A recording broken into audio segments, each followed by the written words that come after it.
Alrighty, last thing I want to do for today's show is watch our favorite video of the week, Week 9 NFL game picks and win probability, folks. What are the machines saying? Do the machines agree with us? Are the machines kind of on Vegas' side? Are they away from Vegas? And what are they saying that we are saying and all that? And this is a kind of a big week for us because we came out with 11 official picks this week. We have never done that. We usually do 6 picks, 3 locks, 3 99% guarantees, and maybe a bonus pick. We've sprinkled in a little bit of bonus picks. I think we've done it like 2 or 3 times this season, but we've never done 11 picks. But we've seen what Vegas set the line at. We've seen this wild week in the NFL where everybody's just going crazy on Twitter over the Aaron Rodgers situation, over the whole Raiders situation.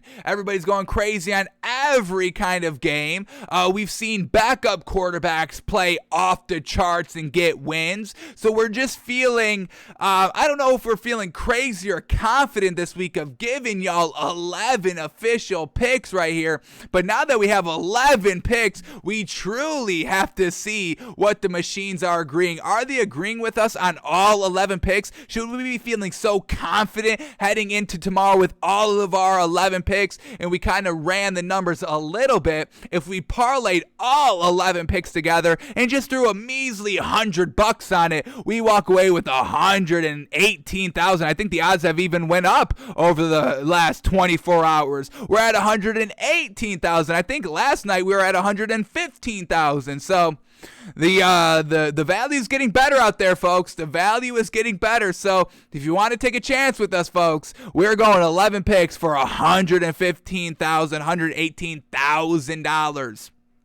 And once again, we kind of want to get revenge on Vegas because we think Vegas, we're getting conspiratorial here, we think Vegas had a little something to do with Derrick Henry's injury. I don't know how they did it. I don't want to know how they did it because I don't want to be wrapped up in that knowledge where they are looking at me to come after next. But I think Vegas had a little something to do with Derrick Henry's injury because the Titans have been absolutely making Vegas look like clowns thanks to us because we've been seeing the disrespectful value. Titans have been getting points over the last 3 weeks and they've been winning outright. That means Vegas is probably losing a little bit of money on the Titans, and they were like, all right, we got to slow this team down, and they injured Derrick Henry. I don't know if it's true. I think it's true, but I'm just saying, folks, a little coincidental. No. So we're trying to get back at Vegas, and this is how we do it, folks. We hit an 11-team parlay. If you hit an 11-team parlay, Vegas is like, what?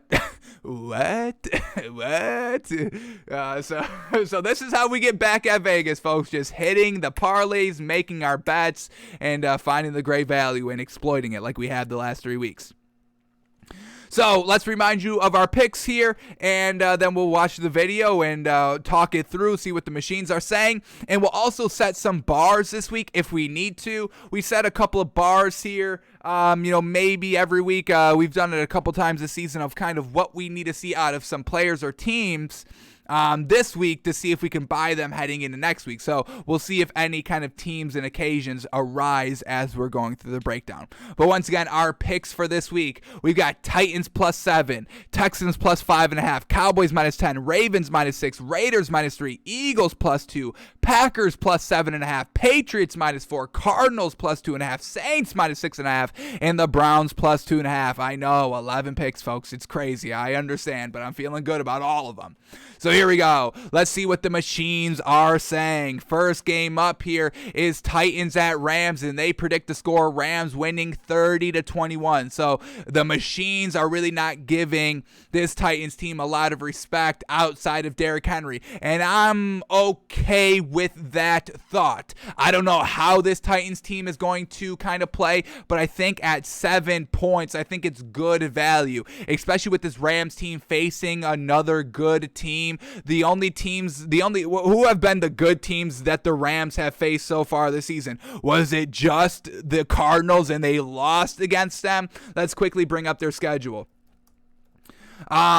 Because we're not going to buy this Rams team swallowing 7 points right here if they're barely winning games against good competition. So far this season, the Rams have faced the Bears. That's not a really great win. They blow them out. They faced the Colts. That's not a good win, and they only win by 3. They faced the Bucs. That's a good win. They win by 10. They faced the Cardinals, and they lose by 17. And they were at home for both of those games. So they're at home for this Titans team. Against a good team, they're able to win. Against another good team, they lose. So we're not getting anything really concrete for this Rams team. And the last 1, 2, 3, 4 weeks have been an absolute cakewalk. Facing the Seahawks without Russell Wilson. Facing the Giants. Facing the Lions. Facing the Texans. So they've gone really a month without facing any real great solid opponents right here.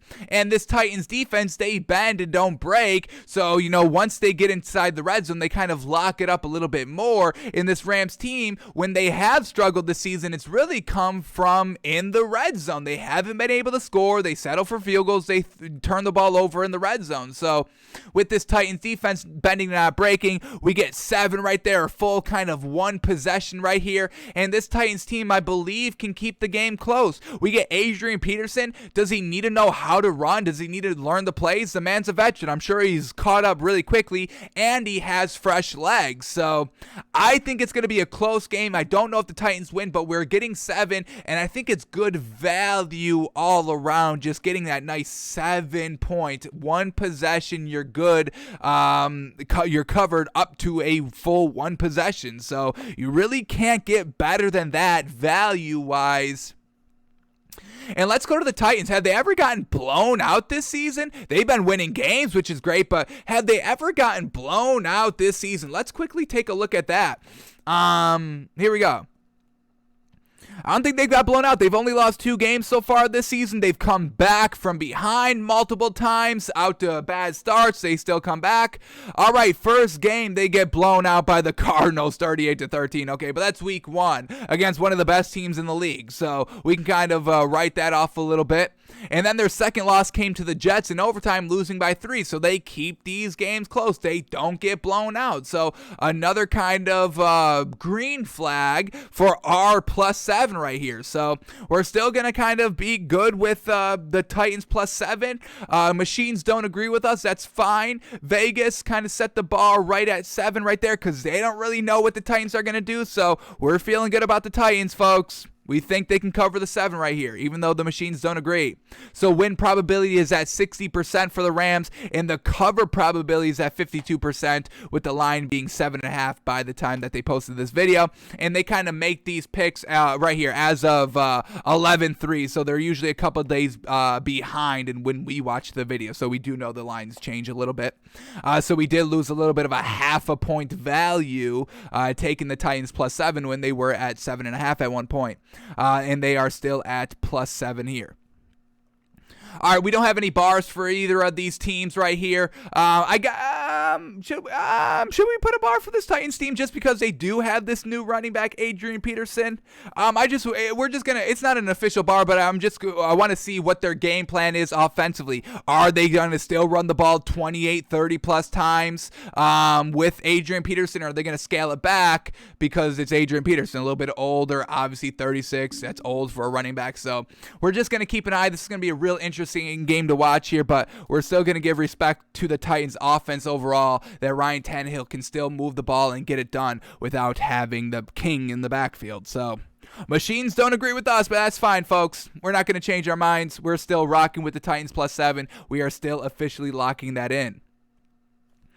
Alrighty, what do we got for this next matchup with the machines are saying?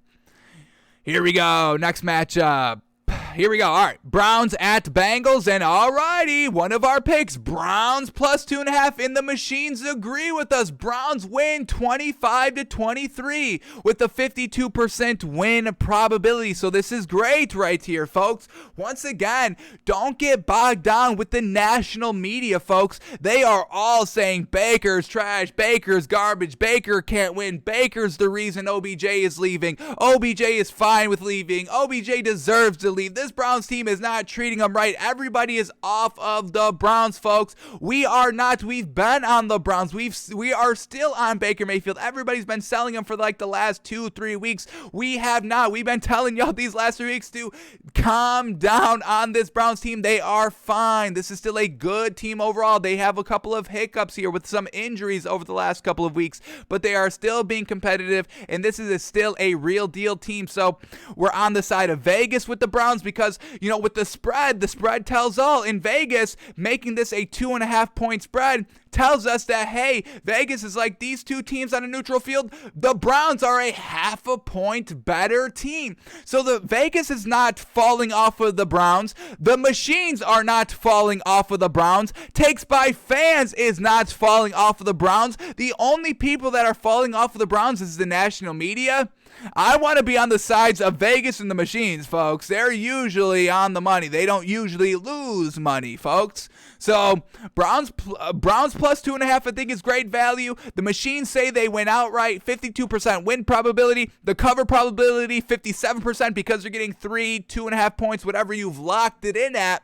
So we are still good to go. Good for clearance on Browns plus 2.5, folks.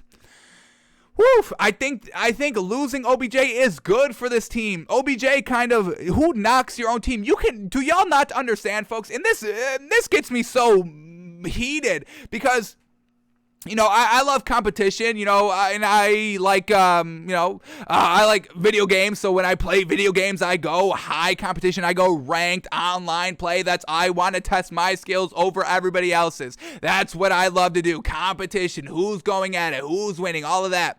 So, you know, when I'm playing team games and all that, and then just a teammate out of nowhere starts dissing everybody, it's like, we are on a team. Do y'all not understand the psychology that goes into a team sport and a team atmosphere? If one person starts knocking and calling out somebody else's play, that just puts pressure on you to outperform because now, well, you're setting bars. You're setting standards. Oh, okay, so now your level of performance needs to be increased because you're judging and kind of critiquing everybody else. And that puts pressure on those people because now they have all eyes on them. You're calling them out of bad play, all of that. So people just don't understand the psychology. And OBJ was actively saying, hey, Baker's kind of trashed a little bit. That's the overall message OBJ was trying to send. So now you've got a teammate actively hindering the performance of the team by calling players out, putting pressure on OBJ to do even better because, once again, he's the one that's calling people out. So you must be really good then. And your level of, you can't let down, because if you let down while calling everybody else out, what does that say about you? All about that. So I just don't understand. Or I kind of agree with Kevin Stefanski of kind of saying, all right, we're nipping in the bud quick. I think that was great by Kevin Stefanski. I love the play calling by Kevin Stefanski we've seen all season. It's just unfortunate. The Browns last week, we watched Baker Mayfield in our film study, folks. We watched the final 2 drives in the fourth quarter when they were only down 5 points. Baker was moving the ball. It was Jarvis Landry with the 2 big drops that really, or the 1 fumble and the 1 drop on fourth down that Baker Mayfield slung pretty precisely, and that's why they really lost and couldn't kind of get that final game-winning touchdown. So I know Baker Mayfield's not the clutchest quarterback, but he always puts you in the situation here to win games and be competitive. It was Jarvis Landry last week that really kind of floundered, and everybody was still putting it on Baker Mayfield. So I'm loving that the machines are agreeing with us right here. I was not expecting this, but it's a pleasant surprise. And once again, we are good to go on Browns plus 2.5, folks. Absolutely. Let's see. Has this line changed at all? I'm gonna refresh this. It might wipe out all of our picks, but that's fine. We've got them written down. Oh no, there you are up here. So yeah, it's still at Browns plus 2.5. So we're feeling good, folks. Yes, love it so far. Love it. Browns, folks. I think this is the play of the week, folks. And once again, this Browns defense is good. And the Bengals, if we're going real kind of deep down in how the Bengals score, they have to have big plays. They only score really on big plays. They don't really move the ball down the field on kind of like 10-yard at a time plays. They really don't do that. They have the big play to Jamar Chase that really opens up everything. Or Joe Mixon rips off a big play. So if they don't get those big plays, if the Browns defense can lock up those big plays, I don't know if the Bengals can put up that many points. So Browns win outright according to the machines, plus 2.5. That's the bet. We're loving it. Browns plus 2.5, folks. I love it. Damn. Alrighty, next game up here is the Packers at the Chiefs, and they say the Chiefs win 27-19. Okay, so not covering the spread here. We're taking the Packers plus 7.5. We're taking that for a couple of reasons. The Packers defense is absolutely great, folks. This is a real solid, good defense. And the Chiefs, once again, if you're listening to the national media, this Chiefs team, they turn over the ball a lot, which they do. That's kind of what we say. They turn over the ball, and that's why we don't buy the Chiefs at all, because they turn over the ball. That is the single-handed reason. So if we're talking about bars this week, folks, like I said last week, this is just an open bar every single week. Chiefs, no turnovers. I don't care if they win the game. I don't care if they lose the game. All I need to see from the Chiefs to start buying them next week is to see a no turnover game. So that's still a bar here by the Chiefs. No turnovers. That's all I need to see by them. Because the points will come without the turnovers, folks. That's the only thing that's killing this Chiefs team overall. And then in the national media, everybody's saying this is the worst defense. This Chiefs defense is atrocious. Now, I understand no Aaron Rodgers, but Davante Adams is good to go. So Jordan Love is going to have a great target to throw to. And once again, why we are feeling so comfortable on 11 picks this week is because we've seen backup quarterbacks over the last week and a half. Even Josh Johnson for the Jets, the third string, still got it going a little bit, put up 21 points. We'll give him credit for that. So these backup quarterbacks, these second-string quarterbacks, are able to get great production, at least for game one. You know, maybe game two, they kind of flounder because there's tape on them, but this is game one for Jordan Love, so we can buy him, and we're getting 7.5 points, a half-a-point hook over a one possession, so that's fantastic as well. So, all right, the machines are saying, hey, it's going to be a 8-point win. We get 7.5, so, and this is kind of what we see a little bit as well, is NFL, actually playing the line a little bit, because of a lot of their predictions that we've been seeing when we do this video are kind of right on the line or right below or right above. So how much does the actual line factor into their algorithm? We don't know what goes into their algorithm. But the Chiefs winning 27-19 still gives us good kind of good green flags on the Packers plus 7.5 here. Win probability is at 59%. Cover probability for the Chiefs is at 51%, being minus 7.5. But once again, if Jordan Love can just play game manager, the running backs are good. They've got weapons that, he can utilize, and Davante Adams can kind of, his play can increase Jordan Love's play because, Davante Adams is an A1 tier 1 wide receiver who can kind of coach up tier 3 and rookie quarterbacks. The Packers defense forcing turnovers, setting up short field, so they're putting it kind of right on the line of 8 points. We still like the Packers plus 7.5 here. We can't buy into the Chiefs because they are still showing turnovers, and they only throw one here. I think that's really going to be the thing that makes the difference of if we hit our bet of Packers plus 7 or don't. And we've been seeing turnovers all season long by the Chiefs. They did it against the Giants last week. I'm sure they'll do it against the Green Bay Packers right here. So we're still feeling good to go on Packers plus 7. The machines are not changing our mind at all. Not that we really change our mind that much on what the machines say anyway, but whatever.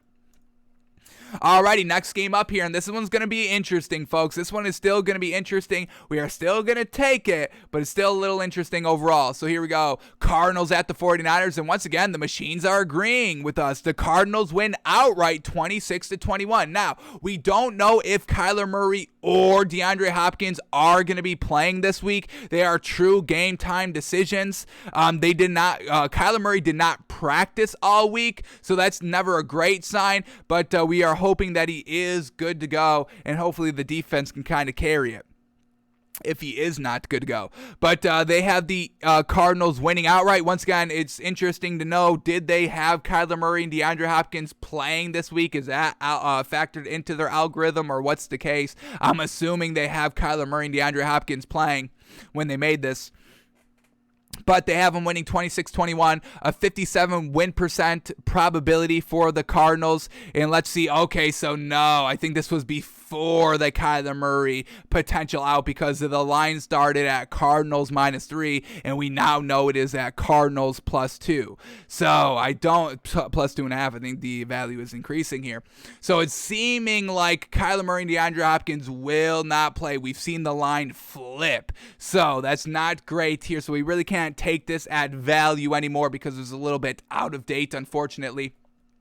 So, this one is going to be interesting. I don't want to take it out, but I think we may have to take this game out. We didn't really know Kyler Murray was like this true game time decision when we made our Cardinals +2 pick. So I think we are going to take this 11 pick extravaganza week, and I think we are going to have to kind of tone it down and only do 10. And that's unfortunate. And it sucks. I agree. But I think we are officially canceling out our Cardinals +2 pick.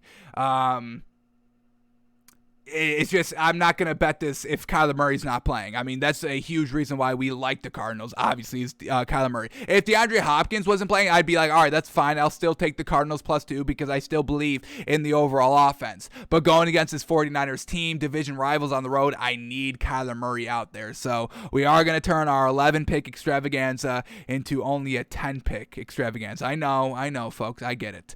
And I don't really like anything else to sub. I mean, we really did 11 picks because we liked all these values, and I don't want to kind of squeeze another one in here. So if you've already taken the Cardinals +2.5 on my advice, that's fine. They will still hit that, so don't you worry about that, but it is going to be out of our official extravaganza. Alrighty, let's keep going here. What do we got next up? If Kyler Murray was playing, I'd swallow 10 points. Screw the +2. All right, what else do we get here? Next game up. Here we go. Whenever you want to switch. Here we go. All right. We get to Cowboys and the Broncos. Broncos at Cowboys, and this was one of our picks as well. Cowboys -10. Dak's back. That's all you need to know. And if Dak Prescott is out there by his lonesome offensively, it's Dak versus 11 defenders for the Broncos. We still take Dak -10 by himself. He will be able to do it all. So the algorithms, the machines agree with us. They have the Cowboys winning by 11, 31-10. So a 77% win probability for this Cowboys team, the highest that we've seen. So this is seeming like the best bet of the week so far. And a cover probability of 53% because it is at the 10. They have them winning by 11. So yeah, we're loving everything about this Cowboys team. We are not buying this Broncos offense at all. Teddy Bridgewater has really not shown us that he can move the ball consistently as we would like. We were buying into him, folks. So please don't come at us saying, oh, you're just haters on Teddy Bridgewater, the Broncos. Please don't say that we're haters on everybody, folks. We set bars. We talk it every single week. You know, we're seeing what these teams truly are, and we give literally everybody the benefit of the doubt. We've been talking up Teddy Bridgewater this entire offseason. We were ready to buy this Broncos team week 1. We did buy this Broncos team all the way up to week 3 when they started to lose, and we're like, okay, this is a team that isn't moving the ball when they face better competition.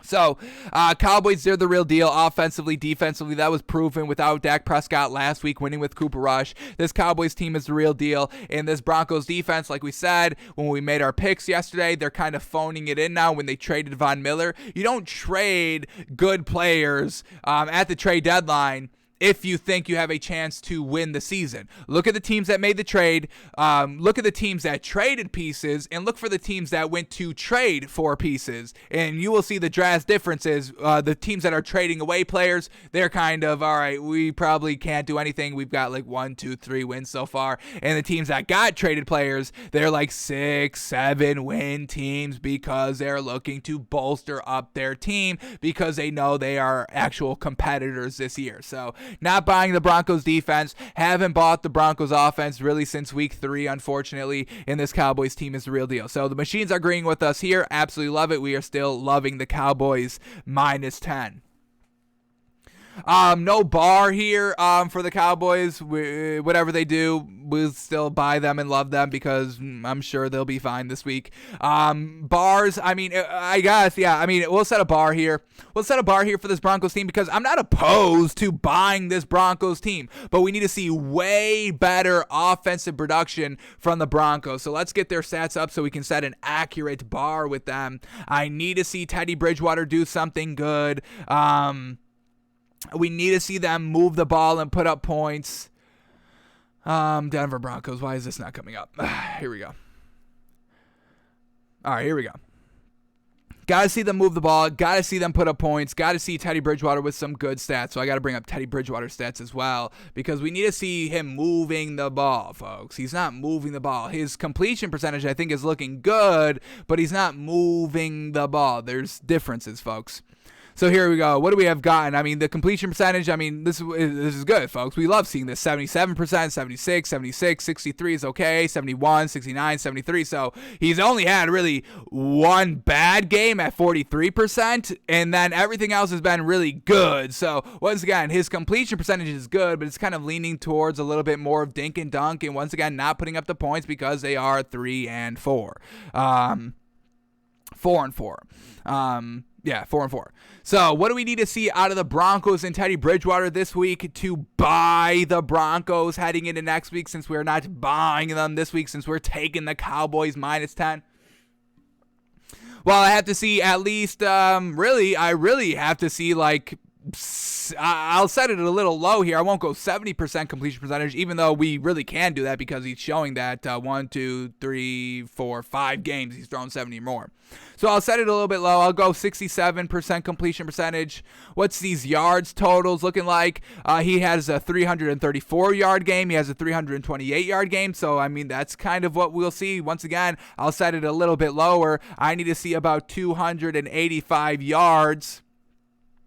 Touchdowns, he's thrown 2 a couple of times, 3, so we'll do 2 touchdowns, no picks, 0 turnovers, cannot see any turnovers.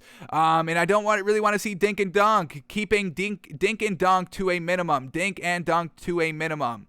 That's another bar that we're gonna set. Dink and dunk to a minimum. Keep it to a minimum.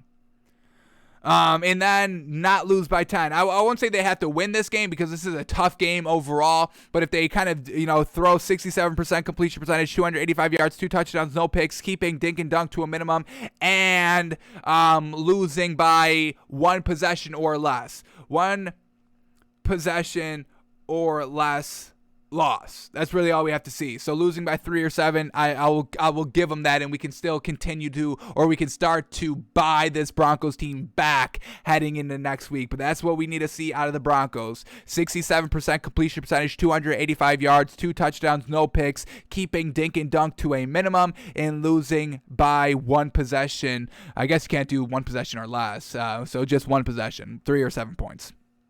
Or anything up to that, losing by a max of 7 points, if you will.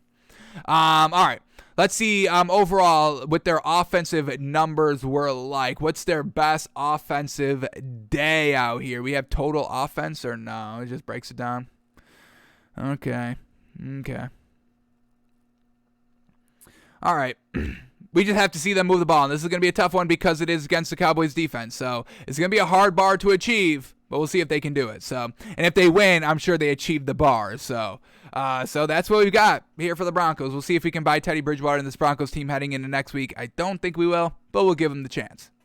All right, next game up here is the Ravens and the Vikings. Vikings at Ravens, one of our picks again. And we are taking the Ravens -6, and the machines agree. Ravens win 29-21. Love seeing that. A 66% win probability. That's the second highest that we've seen. So that's fantastic. And the cover probability is going to be there of 56%. So once again, this Ravens team coming off the bye with the great defense. This Vikings team, they turn the ball over when the game is close. And they have great stats. Once again, don't get bogged down. If you just look at the stats, once again, folks, the Vikings are the biggest enigma of the NFL. If you look purely at the numbers, overall points, overall what Kirk Cousins has been doing, overall what Dalvin Cook has been doing, you'd be like, holy moly, this is a great team. But then you look at the record and be like, why? And then you see, oh, they turn the ball over. Okay, that's really the main reason.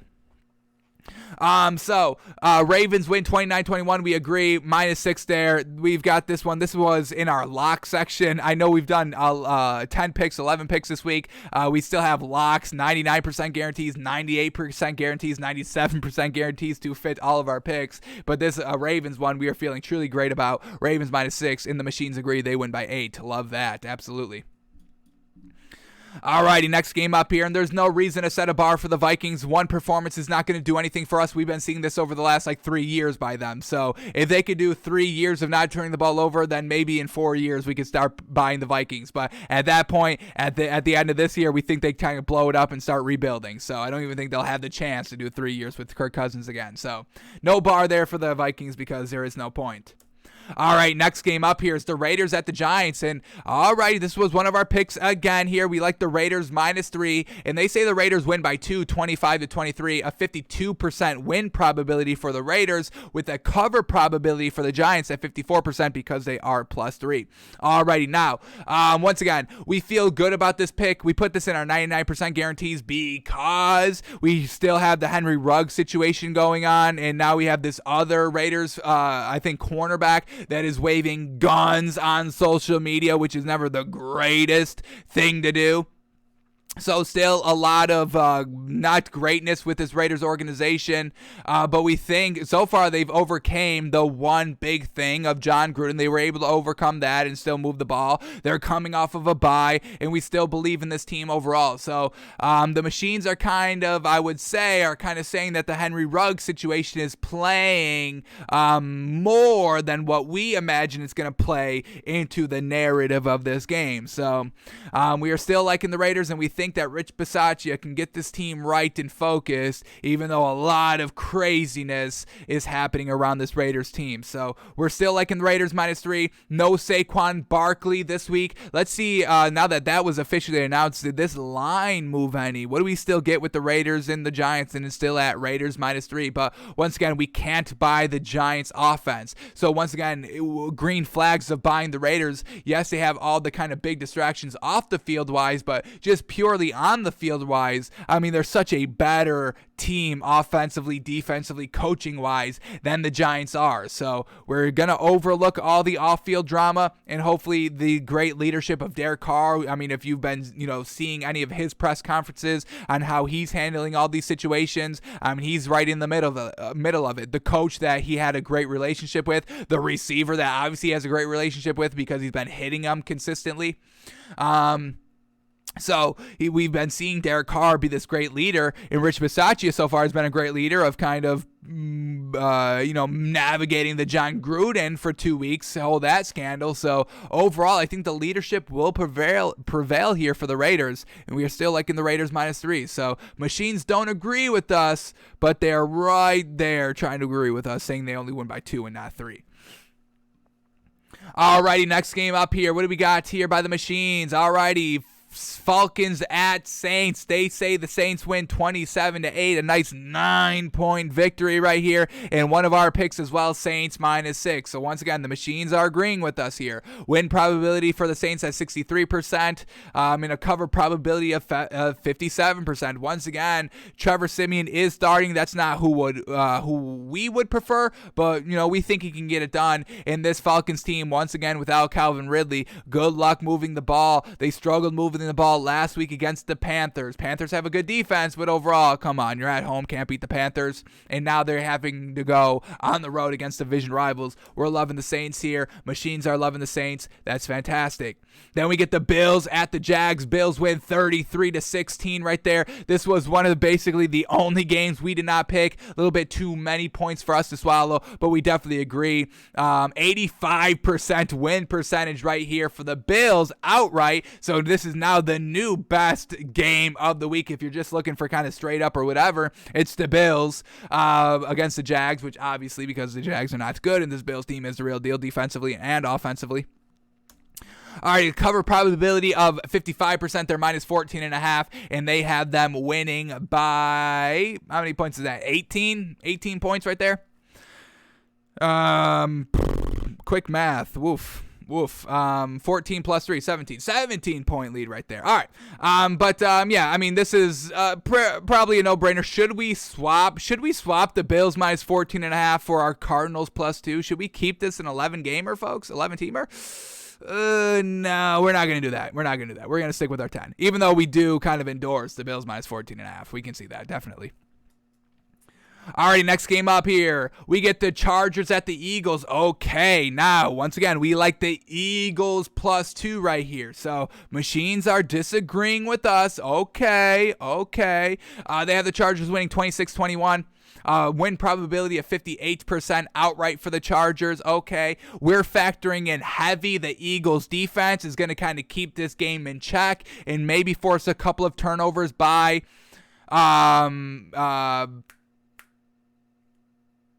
Justin Herbert. And we've seen Justin Herbert, when he kind of throws 2 interceptions in a game, they really lose those games. I guess I can bring this up quickly here. Whenever he throws 2 interceptions, I'm pretty sure he has a really high loss rate. Let me double check these numbers quickly right here. Here we go. Justin Herbert career stats. Well, let's watch how he loses these games just statistically. So here we go. Just this season, 2 interceptions against the Cowboys, they lose. 2 interceptions last week against New England, they lose the game. Their other losses here, he threw 1 interception, lose against Baltimore, and that was it. So he threw 2 interceptions twice this season, lost both those games. He throws an interception once, he loses against the Ravens. Throws another 1 interception game against Washington, and they lose by 1 possession. Now going back to last season, let's see what he did in 2021. Throwing 2 interceptions. He threw 2 interceptions against the Denver Broncos. They lose that game. He threw 2 interceptions against New England. Again, lose that game. So every time he throws 2 picks, he loses the game. And this Eagles defense is kind of the real deal. They keep the games in check. They keep these passing offenses in check. And they keep the scoring a little bit low for the most part. Now, their offense is kind of the biggest question mark here. Yes, they put up 44 points last week. We are not falling in love with that number. We're not taking the Eagles +2 because of that performance. We saw, Jalen Hurts had like under 200 passing yards. The running game was absolutely fantastic here, but are they going to be able to keep that up? But I really think this Eagles defense can really throw the Chargers offense off a little bit right here. And now Brandon Staley, his back was against the wall last week against the Patriots coming off of the bye, and he kind of floundered. So now back against the wall ×2. Can he get it done with another good Eagles defense? We'll see. I don't know. We don't agree with the machines right here, but we are still keeping it Eagles +2. Okay. They have them losing by 5. I don't agree. Cover probability at 55% being -2.5. Alrighty, next game up here is the Patriots at the Panthers, and the machines say the Panthers win this one. Whoa, one of our picks, we're swallowing 3.5 here by the Patriots. So, alrighty, the machines are giving a lot of faith in this Panthers offense, putting up 23 points against this Patriots team. And I don't know about this Patriots, with this Patriots defense against Sam Darnold, still no Christian McCaffrey. I can't see any bet ability here, so now we're starting to the machines were kind of agreeing with us in the first half of this video, and now they're completely going against us. So they have the cover probability at 58% because the Panthers are getting 4 points by the time of this video, and they're winning outright. We just don't agree. We think the Panthers defense is good. We do agree with that, so it could give Mac Jones a little bit of trouble, but so far, Josh McDaniels has truly been scheming this offense for Mac Jones to have great success right here. So I think the Panthers defense is good, but this Patriots defense is good as well. So probably a lower scoring game, and I think Josh McDaniels can scheme just enough for Mac Jones, and I think the defense forces turnovers, so Mac Jones has great starting field position, and we've seen him all season with great starting field position, and he always cashes in. So, all right, machines don't agree with us here. They say the Panthers win. We definitely don't agree with that. Maybe the Patriots don't cover the 3.5 because they only win by 3, but still, I don't see this Panthers team winning at all. All right, next game up here, a game that we are staying away from this week, Bears at Steelers. They had the Steelers winning 24-17. Matt Nagy's back calling plays this week, so we just don't know what we're going to get. We got Justin Fields last week running a loosey-goosey free, just playing free football because he wasn't held back by Matt Nagy. He had 100 rushing yards, was competitive. Unfortunately, the Bears defense kind of floundered in the fourth quarter, giving up 18 points to the 49ers, which really kind of led to their loss. And with the Steelers Steelers team, we still don't really know what they are. Their offense, they move the ball, they put up the yards, they just don't put up the points right here. So we're not going to be swallowing any points here by the Steelers. What's the spread at currently? Oh, yeah, it was 6 points. Yeah, screw it. We're not going to swallow 6 points with the Steelers. They have not earned that respect by us quite yet. So they have them winning 24-17, a 60% win probability, and a cover probability of 52%, with them being -6.5. So I'm staying away from it. I think these two defenses will go at each other. Probably what we saw last week with the Steelers at the Browns, 15-10 game. Probably something along those lines here as well. I just don't know what Matt Nagy's going to do offensively with Justin Fields, so we don't have any kind of confidence in taking the Bears +6. Alrighty, and then the last game of the week here we go. One of our picks as well. We're taking the Texans +5.5 here because Tyrod is playing. Once again, the line, once Tyrod Taylor was officially announced, the line went down by a full point from Texans +6.5 to Texans +5.5. Unfortunately, we missed that extra point value, but we're still feeling good here. This Texans team has won their lone game here with Tyrod Taylor at the start. This Dolphins team not having Devontae Parker and Will Fuller for the receivers. They struggle to move the ball here. They're awful in crunch time, mojo moments, game-winning moments, all of that. They don't know how to call it. They bungle it all the time here. So we get 5.5 here by the Texans. Yes, the Dolphins are at home, but overall we can't buy the offense. We buy Tua. We don't buy this offense or defense at all. This defense has been floundering. Once again, defensive-minded head coach at the helm and can't have a good defense. What is that about? Once again, get rid of all defensive-minded head coaches. I do not want defensive-minded coaches at the head coaching position. So machines don't agree with us here. They have the Dolphins winning by 7 at a 59% win probability and a cover probability of 53%, locking in the value at Dolphins -6.5. So I think this Texans offense is special with Tyrod Taylor. Davis Mills can't move the ball down the field. He turns the ball over. He doesn't get out to hot starts. Can't capitalize on great starting field position. He is really, really not what this Texans team needs. Once again, another reason why we love the Texans +5.5 this week is because the only thing that really is bad about this Texans team overall is the defense giving up the big plays down the field. The Dolphins don't have to worry about that because the Texans don't have to worry about that because the Dolphins offense doesn't stretch the field down the field, folks. They don't test the coverage vertically. They don't do that. And they don't have their two number one wide receivers, of Devontae Parker and Will Fuller. We have Jalen Waddle, who's smaller, can't really go up for those deep balls. So overall, we don't think this Dolphins offense can really do anything that great this week, and the Texans can keep up pace offensively, finally, with Tyrod Taylor at the helm.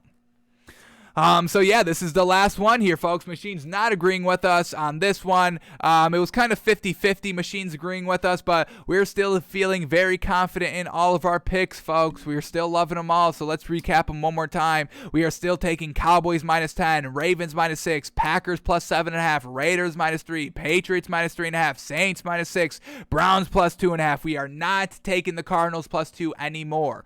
Eagles +2, Titans +7, and Texans +5.5 this week in our betting extravaganza, folks. All right.